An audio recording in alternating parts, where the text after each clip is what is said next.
These are 5 of the best books I have ever read, and people tell me all the time that several of these books are the best books that they've ever read. Whatever you gotta do, get ready, prepare yourself, because you need to write these down.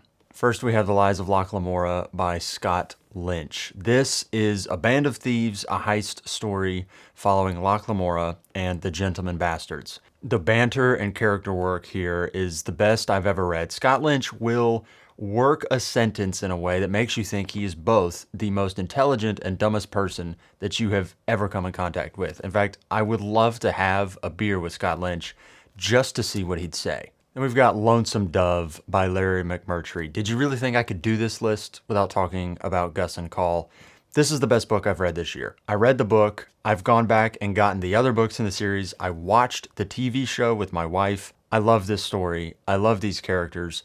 There's a reason why this thing blew up, because it's just so well done. If you have not read Lonesome Dove yet, just don't worry about all the hype. Go grab a copy, sit down, and don't get up until you finish reading it. Then we've got Apostles of Disunion by Charles Dew. This is a look at why the South seceded from the Union in the South's own words. He follows several different Confederate commissioners that were sent to other states right before all of the South seceded, and they were delivering speeches to other Southern states, basically convincing them of the argument of why they should secede. So you get a really good sense of, okay, what was this all really about? He doesn't do a ton of moralizing. He adds his own thoughts, yes, but for the most part, he is basically copying and pasting speeches and doing some analysis about, okay, what was the economy like and different things like this.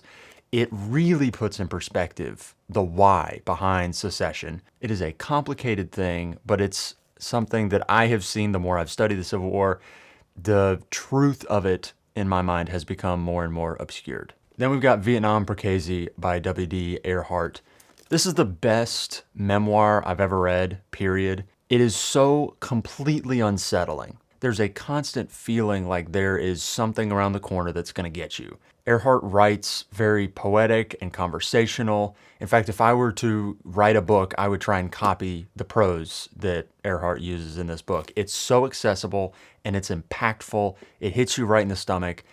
It's the book that I wish Book Talk would pick up and run with, because I think this thing is completely excellent and people don't talk about it enough. Last one here is Pillars of the Earth by Ken Follett. If you thought, hey, a book about building a cathedral over a period of like 50 years was boring, I would agree with you, but this book is amazing. The characters are amazing. I loved it from cover to cover, had a blast with it. If you haven't read it yet, go check it out.